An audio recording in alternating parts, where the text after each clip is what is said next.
Welcome in, everybody, to Betting Pros. It's time to place your bets. It is me, Joe Pisapia, and this is BP NFL. We're back again with the previews of each and every division in the NFL. Last week, we were back with the AFC North, and today we're staying in the North because it's really hot everywhere, and I just want to think cold thoughts right now, but this time we're moving to the NFC where it's very cold. I want to think about December right now because it's 99 degrees in New Jersey. All I want to think about is, I don't know, the Packers and the Vikings playing in December at Lambeau Field. That makes me feel nice and cool. And of course, speaking of cool, Terrell Furman Jr. is here. And Andrew Erickson, the Undertaker. They're going to help us go through the win totals, the division, and maybe some favorite bets.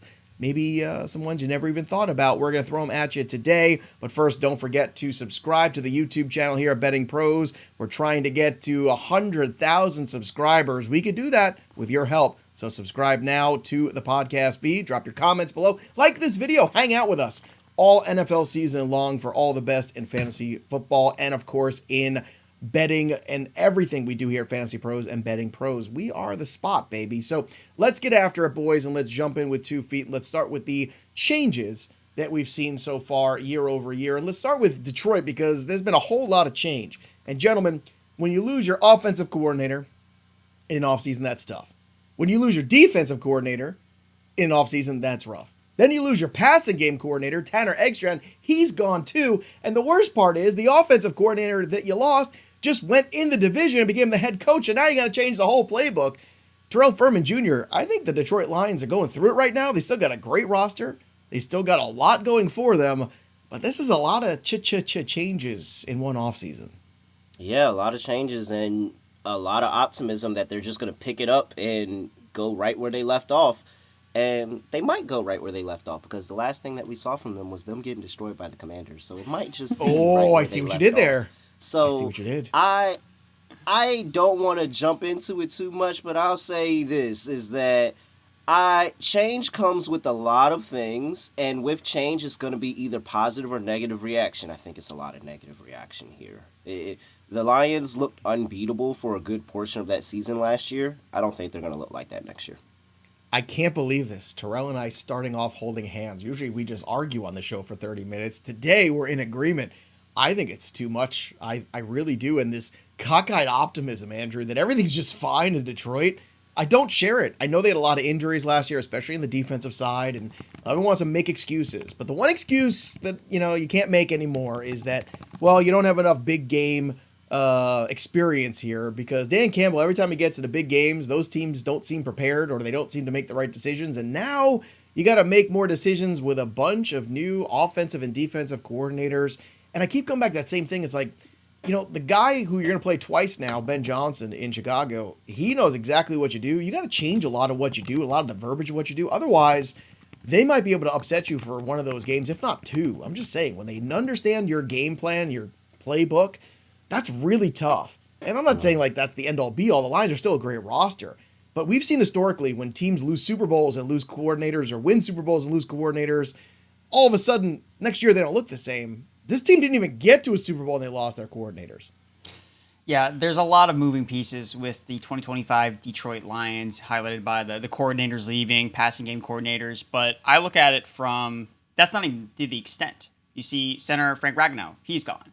How good is this offensive line if they hit one or two injuries? I know you talked about at the beginning, their defense just absolutely ravaged by injuries last year. But their offense stayed pretty healthy for the majority of the season. So if that flips, well, if I'm a backer of the Lions, I would rather have their offense stay healthy and their defense be terrible again and get injured because we see year over year what's stickier. Good offenses continue to be good, whereas defenses fluctuate a little bit more. So even if the defense improves, but then the offense gets a little bit more banged up, I think that's going to result in probably more losses in that particular column. So I would like to give more credit to Dan Campbell because I do think that he is a good head coach. And when you look at his against the spread record, I mean, he's number one. He's been number one basically since that mid-season point during, I think, his rookie year as the head coach, and he's always performed above expectation. But now, the hand that he's dealt, I think that this is like, when you highlight regression, it's just a picture of the 2025 Lions. Just everything kind of coming back down to earth. So even though they'll be competitive, I don't want to be on the overside and optimistic side of them this year. Yeah, more on this as we get to the division winner here. But first, let's get to the Chicago Bears. New head coach Ben Johnson. I think he's a good offensive mind. I'm Still not sold that he's a head coach in this league. We'll see. But Keenan Allen's gone. Luther Burden was drafted. Kyle Monangai, who I like a lot. I think he's going to be the David Montgomery in this offense personally. Erickson. The Bears have a lot of turnover, a lot of change. I know there's a lot of optimism that things are going to get better. They probably can't get much worse. Now, the Bears defensively, kind of competitive there. Offensively, hot mess. No instruction going on for a young quarterback. You hope that changed, but the question is, how long does it take to really put that all into effect for the Caleb Williams, Ben Johnson, new regime change? Well, if you're a Bears fan or part of the Bears roster, you're hoping it's week 1 against the Vikings on Monday Night Football at Soldier Field. So they're really hoping that Ben Johnson has this immediate effect on Caleb Williams, who we think that has potential. Former number 1 overall pick last year was obviously a disaster, but there were still plays and highlights that Caleb showed that he can make special plays outside the pocket. Now, Ben Johnson coming in, I think, can just give him a little bit more layups. I'll get into it a little bit more, but the Bears were one of the worst teams in the first quarter last year. Basically, they would always open up down 7 points, down 10 points, because they weren't putting Caleb Williams in situations to succeed early on. He wasn't able to develop momentum, and then it would be him dropping back 40-plus times in the second half to try to rally his team back from defeat. So I think that Ben Johnson's going to have a positive impact. I think that the other additions you didn't mention, offensive line, like that was the first thing they hit in free agency. They were not messing around. Absolutely. We're not doing what we did last year. We need to bolster this offensive line. We have to protect Caleb Williams so he can make plays from the pocket. And I do think defensively, the personnel is still pretty good. I think last year the defensive collapse was more related to there was a new head coach basically every single week, and the defense was getting frustrated with how bad the offense was, and it just kind of just was an absolute mess. So bringing in Dennis Allen, who, yeah, again, not a great head coach, but as a defensive coordinator, okay, I like him in that position with Ben Johnson. So I think that this roster is pretty solid, and if Caleb Williams can take that leap in his second year, still a young quarterback, the Bears could be really exciting. All right, Terrell, what's your take on the Bears, who have a new coach, new offensive line, but a second-year quarterback who certainly did struggle last season? I'm not optimistic at all, honestly. It looks good on paper and sure, but show me better than you could tell me, because I want to see it. I want to see Dennis Allen be a great defensive coordinator, because I think that we're remembering the Dennis Allen defensive coordinator run a little bit differently. He was a pretty okay defensive coordinator for a lot of that run until COVID happened. Then COVID happened and it got a lot better. The defense actually started doing something, and it transitioned into him taking over the interim job and being the head coach of the team.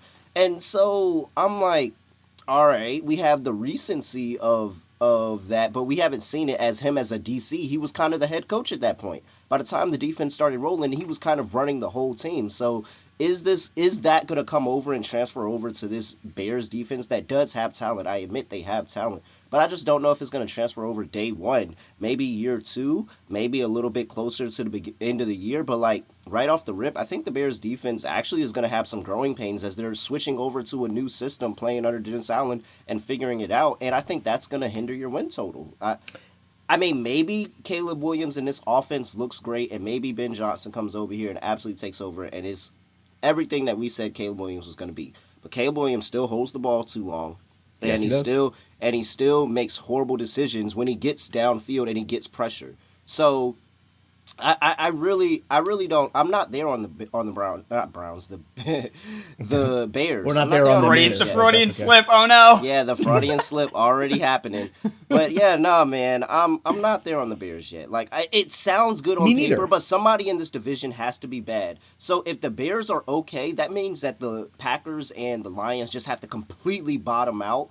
And I don't think they're going to completely bottom out. Maybe not as good as last year, but they're not going to bottom out. So I think the Bears are going to look okay at moments. Maybe that they're close to a 500 record, but I don't think they're going to be this all-great team, no. More covers than wins. That's what I think. And you know what? The first thing you got to do is just get Caleb Williams getting rid of the football quickly. Keep it simple. Mm-hmm. Getting rid of the football quickly. Easy looks. Understanding, where to go with the football. In this scenario, in that scenario, in this down, like whatever that is, just it's like the second year with a new offense. Yeah, I know, but tune him into the NFL because that's what he's got to get tuned into. The stuff you can get away with college where you run 20 yards deep in the backfield is not going to get it done in the NFL. So not a lot of optimism when it comes to the first two teams. Let's move our attention to the Minnesota Vikings. Perhaps I can get some excitement from Terrell out of the Vikings. J.J. McCarthy is going to be under center now. He did not play all of last year, but he's going to take over the reins. And I saw Sam Darnold lead this team to the playoffs. Of course, the wheels fell off at the end, but a lot of that was on Sam Darnold, I think. And to me, this is a unique opportunity with a guy who's got a winning history in Michigan. Sure, still a little green. Yes, there will be rust, maybe even a slow start. But Jordan Mason added for depth. I think the defense is really good, too. I like what they did this offseason just by handing the reins over to the young QB. I am optimistic here about McCarthy. Terrell, what do you think about the Vikings in 2025? Well, I like the Vikings. I may not be the most optimistic about McCarthy, but I like the Vikings. I think the Vikings might be good because at the end of the day, despite everything we saw, Sam Darnold and what Sam Darnold did last year, I don't think Sam Darnold is a good quarterback. I just say it. I don't think he's a good quarterback. And if Kevin O'Connell can go out there and sign Daniel Jones in the middle of the season and think that he can actually do something like that, that level of confidence that you have in a head coach to sign Daniel Jones in the middle of the season, I mean, yeah, take your shot. I think that he's actually figured it out, and he may be the QB whisperer. So is McCarthy good? I don't know. But I know Sam Darnold isn't good, and they still make playoffs. So I'm very much good taking the over on this win total. It's less about that and more about Brian Flores and the defense. He had the defense balling last year. Now, they're a little thin at corner right now, but I don't think that matters because he just gets the top-tier play out of the talent that he has. They have Isaiah Rodgers right now, and he likes him. He thinks that he can be a really, really good corner in his system. And so if Brian Flores is very, very optimistic about the defense, continue to do what they did last year, create turnovers, create a bunch of havoc over the course of the season, and just make J.J. and J.J. do enough. Don't got to do a lot, but J.J. and J.J. just got to do enough. And I think the Vikings are going to be good. So give me the over on the win total. I think they have a shot to win the division. Well, we're going to get to those win totals in a second. Erickson, I want to know your take here because Flores did not jump ship, right? He is back. Continuity is important. Head coach, coordinators, everybody coming back here. And look, at least McCarthy was around the system last year, learning and kind of seeing. He probably would have been, red-shirted anyway in his rookie season for at least a good chunk of it. So it sucks that he wasn't on the field or able to take the reps, but a full healthy offseason now, a full regular camp. There's reason to be optimistic here, I think, about the Vikings. I think there is, but there's also some pessimism regarding him coming off a season-ending injury. He's coming off a torn meniscus, talking about he missed all the physical reps last offseason. So even if he was there mentally, his body wasn't necessarily there with him along the way. And we know what he did at Michigan. It wasn't a lot of dropbacks. They ran the ball a lot. And to, I think, a point that you made earlier, Joe, about the Vikings, I don't think they lean on him as much to start the year. I think they bolster the interior offensive line and acquire Jordan Mason because they want to run the football. And let's ease our young quarterback coming off a knee injury. Let's ease him in. We don't need to put everything on him. The system is so good. He just has to make a couple key throws, be efficient, not turn the ball over, and we'll win games. So I think that the Vikings are a team that maybe for the first month, they're still kind of figuring things out because I agree that he needs to play in the preseason. He needs to get more live game reps till he gets up to speed. And I think the Vikings are going to be a team that's in the conversation for the playoffs, for the division, as they kind of hit their stride down in the second half of the year. So I'm also pretty optimistic about the Vikings. I think that, again, if McCarthy hits, this team could win 13, 14 games like we've seen with O'Connell the last couple seasons. Yeah, I think, look, again, I don't want to spoil things. Let's keep going. Let's talk about the Packers here. Offseason for them, Jaire Alexander gone to Baltimore as of last Was he really ever recording. there? I mean, he really hasn't been there. He was there a couple years ago, but look, he's been hurt. So look, Matthew Golden was the big draft pick for them in the first round. But Erickson, look, last year was a lot of injuries. Jordan Love was playing hurt most of the year. Things just did not go their way. In the year before, everything did go their way. So now it's a question of, okay, which one are you? Who do you think the Packers are? I think that they're a team that's going to lean more on Jordan Love healthy this year. I think they're going to lean more on his arm this year. But I don't know if that's going to necessarily translate to win because I think that this defense is horrible up and down the roster. They needed to draft edge rushers. They needed to draft secondary pieces, and they just drafted wide receivers in this year's draft. They had clear needs. I have concerns that the Packers are going to be a team that maybe they're really fun for fantasy, where they're playing in shootouts left and right at Lambeau Field, where it's significantly colder than it is here in New England.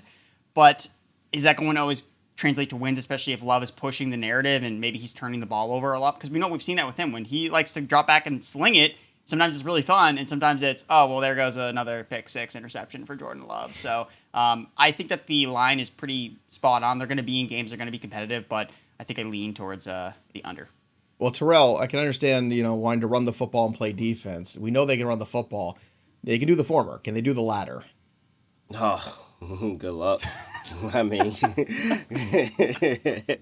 good luck. If any game, I think they win. They're going to win because they somehow put up 30 points in the game, and Josh Jacobs has some great running game. And, I mean, that's what they did. They committed to the run game here, and they tried to make some additions along the offensive line.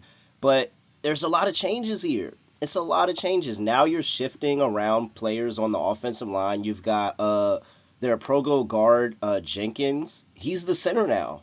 What? That's not okay. That's a Pro Bowl guard, and now he's your center. So guess what you have at guard? Not a Pro Bowl guard. Like, that's very, very concerning here. It's too many shifts around the offensive line that just make me think the Packers are going to be anything consistent here. So I don't know. Maybe they do bottom out, actually.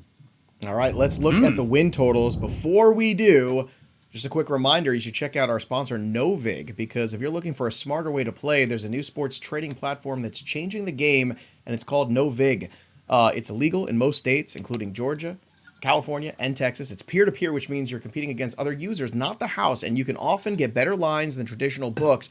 So you can set your own lines, which gives you control over most sports books. Obviously, don't offer that to you. So there's no commissions, no hidden fees. Seriously, none of that. It uses a coin deposit system, but it's real money, and you can use the code DailyJuice for 50% off your first coin purchase, up to $25. You can check it out now at bettingpros.com/juice. That's bettingpros.com/juice, and you can try Novig today. All right, let's look at the win totals here for these teams in the NFC North Division. And the Chicago Bears fluctuate between 6.5, 8.5, 10.5. Terrell, what's the sweet spot for you when you look at the Chicago Bears? Where do you feel comfortable with this win total?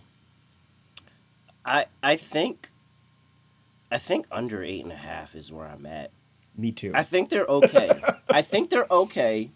I don't think that they're going to be in the playoff discussion, but I think that they'll play hard enough where they're like, hey, let's go for it, and then it's going to be a loss here and a loss there. Like, I'm not 100% sold on the defense. The defense may get better as the season goes on, but there's going to be a couple of games early where I think that it's going to be some confusion there. And then it's, how good is Caleb Williams really? How good can Caleb Williams be? Because this is like being a rookie all over again. You got a new head coach. You have a new offensive system. If you were feeling comfortable at any point, and I'm sure he wasn't, of that last offensive system, it's completely out the window, and you got to figure it out. And they're trying to get you to stop holding on to the ball so long. So, like, I don't think the Bears are any fun. I think that it's going to be them and the Packers towards the bottom of this division. So I will take under 8.5 wins.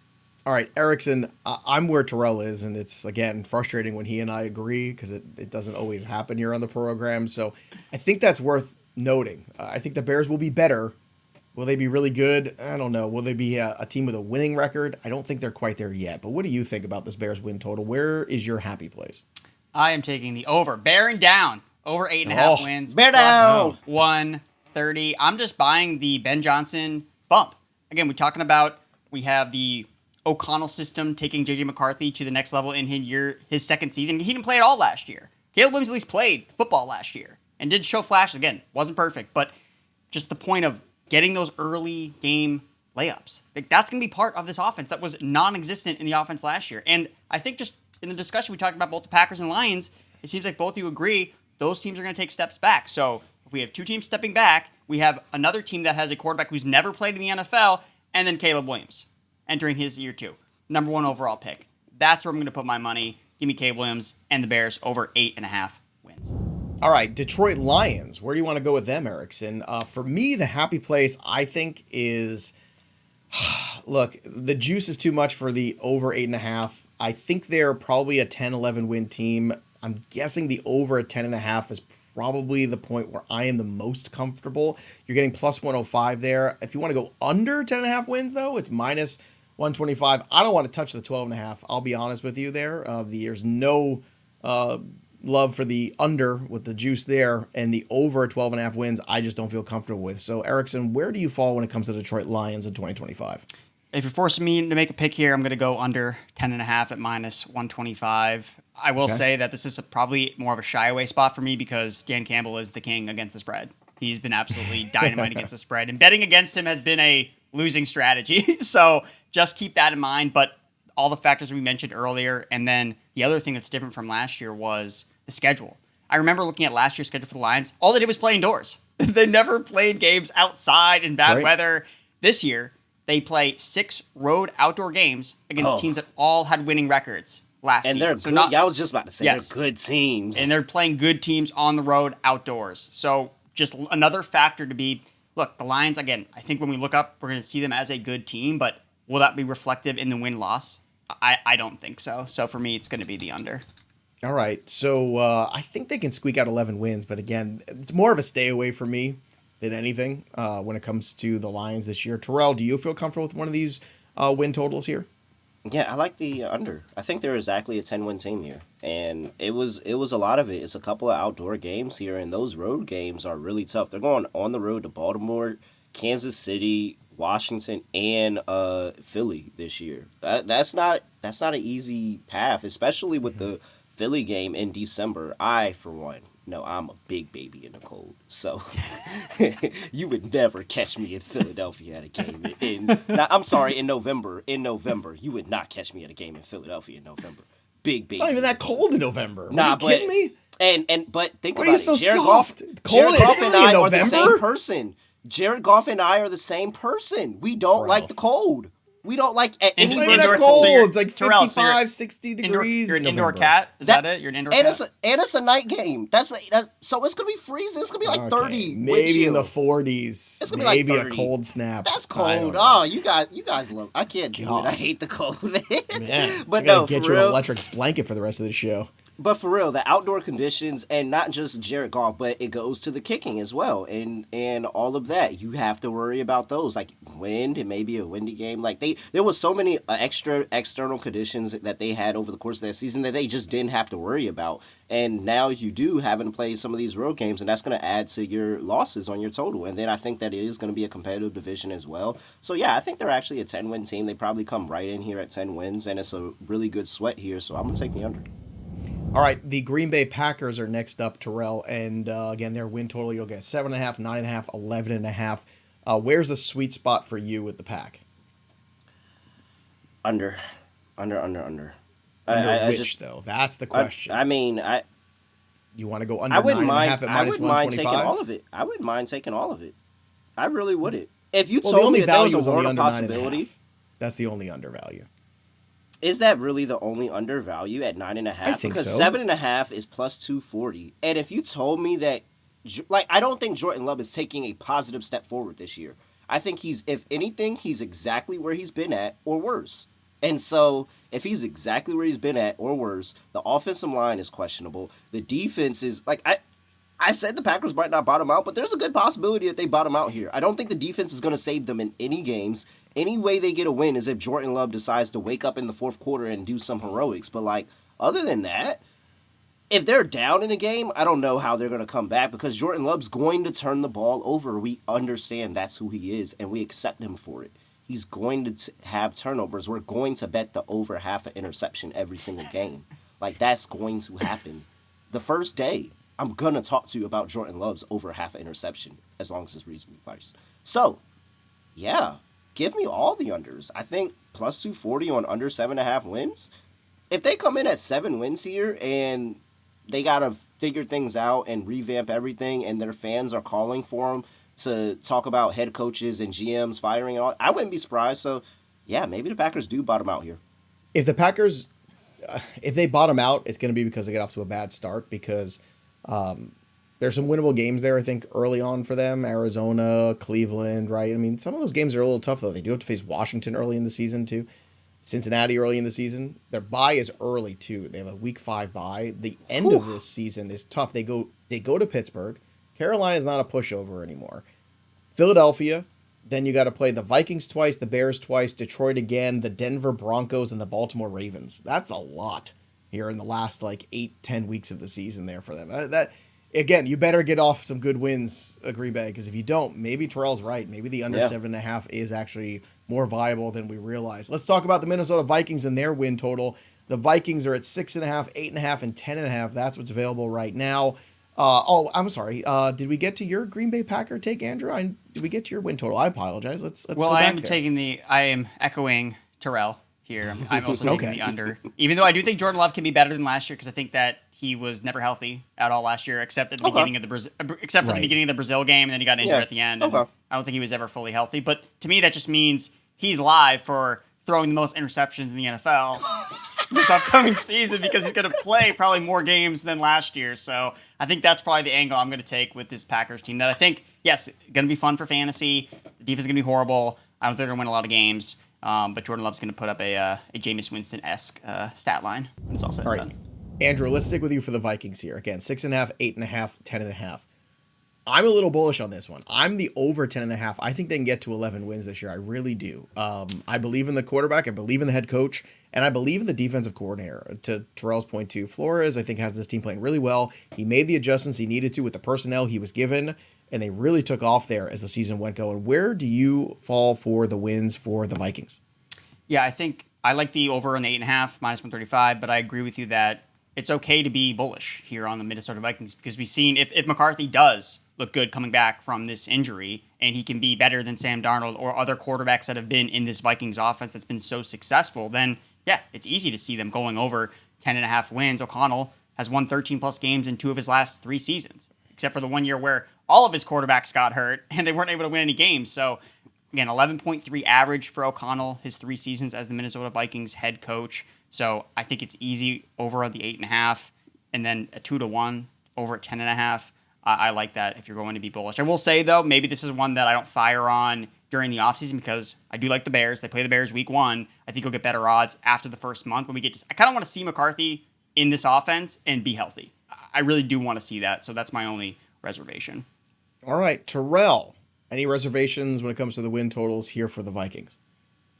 Yeah, O'Connell is exactly who Brian Dable thinks he is in terms of offensive quarterback mind here. Talking about the one season with no quarterbacks, he bottomed out. Dable, where's your 13-win season, sir? Where? Yeah, I'm backing O'Connell here, and I just think that he's going to figure it out. And no matter how good up or down I feel about J.J.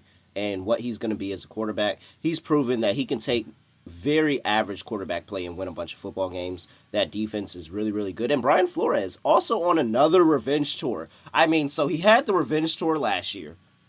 Then he got passed over for every head coach job, and now he's on the revenge tour again. How do we fade this? How do we fade this? And last year was the same questions that I have about the defense this year. The talent on the field. Is the talent on the field going to be good enough? Last year, he made it work with what he had, and they were a really good defense. So I'm just going to assume he's going to figure it out to get it done again. And Packers might not be as good. Bears, I'm not as high on. Lions, a little bit of a step back for me. Like, this might not be a big, heavy 13, 14 win team, but 11, maybe 12, win the division. Yeah, I like the over on the win total here for the Vikings. Yeah, all right. So we all like the Vikings here, and I think Flores gets passed over because it's an offensive league, and they want offensive-minded head coaches. You saw Johnson, you saw Lee McCone. I mean, that's, Dave Canales a couple years ago. Like, that's what people want. It's an offensive-minded league. So they don't care about your defense, but defense does still win championships. Just ask the Eagles. Let's talk about this division right now. Who could win it? The Lions are at plus 145. The Packers plus 260. The Vikings at plus 290. And the Bears at plus 550. I'm going with the Vikings at plus 290. It's a great value. I love it. And the fact that they're all plus money, Terrell, it tells me that Vegas is saying this is pretty wide open. There's no real clear favorite here right now. There's no minus money here. So I'll take the Vikings at plus 290. The fact that the Packers are the second one, I think, is a joke. But, Terrell, what are your thoughts? Oh, I'll see your Vikings plus 290, and I'll raise you a Vikings 4-1. What? There's 4-1 out there on the Vikings right now. And I legit do not feel like the Packers should be second in the division right now. That's just wrong odds to me. There's too many question marks there. And Jordan Love has to be really, really, really, really good if the Packers are in this division and they're in it for the championship at the end. Jordan Love has to have an amazing season. I would have to say this has to be borderline MVP season for Jordan Love for them to win the division, honestly, because of the number of games and how bad I think the defense is going to be. If they win the division, I think it's probably a Jordan Love MVP season where he just didn't turn the ball over and he had all the stats that he has. So I don't think that's going to happen. Give me the Vikings 4-1. Look at us. So once again, Terrell and holding I hands, standing on the platform, holding hands. Erickson, come with us, join us, baby. Come on. Yeah, no, I'm not doing that. What could go wrong when Joey P and Terrell Furman agree on something? What could go wrong? Nothing. Nothing. I think that is when the moon is in the southern sphere and Jupiter aligns with Mars when Terrell and I agree on something. So it can't be wrong. I think this is a lock. Yeah. Well, that's how you know it's not going to hit. When you call it a lock here in June, it's a lock. All right, so who wins this division? I'm going with the Chicago Bears. Give me the Chicago Bears. Oh my gosh. 5.5. What? Plus 550 for give me the Chicago Bears to win the division because I'm chasing the trends. I'm not chasing this, if McCarthy's healthy, he's going to be great. Just copy and paste all the Vikings quarterbacks from yesteryear. It'll be awesome. But what about this trend? The worst to first. Yeah, you guys heard of this, right? Team in the last place in the division finishes first place in the division the following season. You know what's really cool about this one is it didn't happen last year. Broke a 4-year streak. In fact, since the 2002 merger, only 3 times has at least one last place team not finished first in the division the following year. So odds are that it's going to happen at this point this year. And I think that when you're looking at the teams that finished in last place across the NFL, the Bears are looking pretty good compared to those other teams. Are the Patriots going to overlap the Bills? Not according to the odds because the Bills are one of the heaviest favorites to win their division. Tennessee Titans? Maybe. Cam Ward ends up being CJ Stroud rookie year. Okay. So that leaves you with the Chicago Bears as that team that can make that leap from worst to first. Because I see paths where we already talked about the Lions and Packers taking steps back, and then the Vikings are banking on a player that's never played in the NFL, coming off a season-ending injury. So for all those reasons, I love the value on the Chicago Bears. So give me them at the longest odds. On that, you've got to sell me that the coach-quarterback combination of Caleb Williams and Ben Johnson is better than all of the 3 competitors, and I can't get there. I just can't get there. Because to win the division, I think they've got to both be combined together the best duo, and I just don't see that. I think that's my problem, that's my stumble block to this. So maybe it's the second year in a row, and we're going to make some history where there's not a first to last. 12.5%. 12.5%. That's the odds. 1 of 8. 12.5% of the Bears being the one team that is going. I can't wait to hear the YouTube comments. Drop them below. Who do you think is going to win this division? In the meantime, we're going to talk about our favorite bets for this division. And a quick reminder out there, don't forget the BettingPros pick tracker is available for you when you download the BettingPros app. It syncs with your sports books to tally which picks hit and which picks are misses. Plus, it gives you a live look at what the public is doing so that you can use real-time tracking to determine which plays to make and which plays to fade. But you can only get it over at bettingpros.com/pick tracking, or just go to the BettingPros app where it's easier and download that bad boy today and use the pick tracker to make sure on the app you are staying ahead of all of the competition. Let's get to our favorite picks for this division, and I'm going to go with AP NFL Comeback Player of the Year, Aiden Hutchinson. Might win Defensive Player of the Year, too. You never know. But at plus 320, I like those odds. So give me Aiden Hutchinson, NFL Comeback Player of the Year this season. Most regular receiving yards, I'm buying the JJ to JJ connection. Justin Jefferson, plus 750. Let's go. I'm getting right back into it. And Aaron Jones, regular season rushing total, I'm going under 750.5 at minus 114. I think Jordan Mason not only eats into that role, but Aaron Jones has a lot of tread on those tires. So I'm betting against the old running back. Terrell, what are your favorite bets for the NFC North? Well, I like the Vikings to go ahead and get that done and win the division. If they win the division and come like 1 or 2 seed, there's going to be a lot of awards given out to this team. And so, 1, they love the quarterbacks. Sorry for your play, but JJ, Comeback Player of the Year, plus 850. I mean, that's just laid up right there. First of all, I just want you to know, you got to come back. And he kind of wasn't there in the first place. But they're still going to vote for him for it. So, okay, cool. Since they're going to vote for him for it, Let me get JJ there at that price plus 850. And I think I've sold myself. Let me just go ahead and take the Packers under win total ladder. Give me under 9.5, and then give me under 7.5 at plus 240. Like, let's just fade the Packers all the way here. And I wish they had the line for Jordan Love most interceptions, but I'll be on that too for sure. All right. I'm sure Erickson will be also from the way you guys were talking about it. Erickson, what are your favorite bets for this division coming up this season? Well, I got to say, I love the comeback player of the year pick from Furman because they changed the rules of this award where you have to come back from an injury. So don't vote for players that are not coming back from injuries. Like, they can't win the award. That's why Sam Darnold could never win the award. You can't win from coming back just from be bad. being bad. Yeah. That's no luck. After the Joe Flacco thing, they're like, we Coming can't back have this from the happen Jets. anymore. So Yeah, I but think that was a Joe Flacco was a comeback, man. The guy wasn't even because he was playing. He better was on his than couch. the Bills defensive player that died on the field and came back. Yeah, DeMar Hamlin. Yeah, he should have won the award. No, Joe Flacco actually played well. So But he wasn't coming back. He was coming back from the couch. That doesn't. Hey, that man, doesn't you know compare. how hard And it is DeMar when Hamlin did DeMar Hamlin even do anything that season? He Like, I did. think he just got the award because he played, played. but he wasn't like a game-changing player. It was an incredible story that he came back, and I don't want to discount that incredible moment there. But at the same time, this award should be about coming back and playing, not coming back and just being alive and playing. And that's what it's about. And Joe Flacco is an old man getting up off the couch. You want to talk how hard it is to get off the couch? You wait till you're in your 40s, my friend. You see what it's like. And then, ask then Aaron I'll be sure. Rodgers what it's like I'll be getting sure up. to look at my comeback player of the year odds as well. So I'd my bet on you favorite for comeback player of the year. my favorite plays for this division. So I kind of talked myself into this too. All the Jordan Love overs in terms of interceptions, yards, touchdowns. I just think that he's going to be slinging it. So they're really low. I'm looking right now on BettingPros. 3,500 is his total passing yards prop. 24.5 passing touchdowns. I think that these are easy overs. And then once the interceptions are up, we are jumping all over that. So I do like that. Going back to my Bears love, taking the over on the 8.5, taking them to win the division at nearly 6-1 odds. Bear down, baby. And this is another one that's not posted yet, but when they post the rushing touchdown market, most rushing touchdowns, Jordan Mason. That's the pick for me. Because I think that the Vikings are going to be, again, if they're an efficient offense, they're going to have scoring opportunities. And Aaron Jones, the amount of money I lost on this guy last year on anytime touchdown bets, I'm not doing it again. Jordan Mason is the goal line back, and I think he could score at least double-digit touchdowns.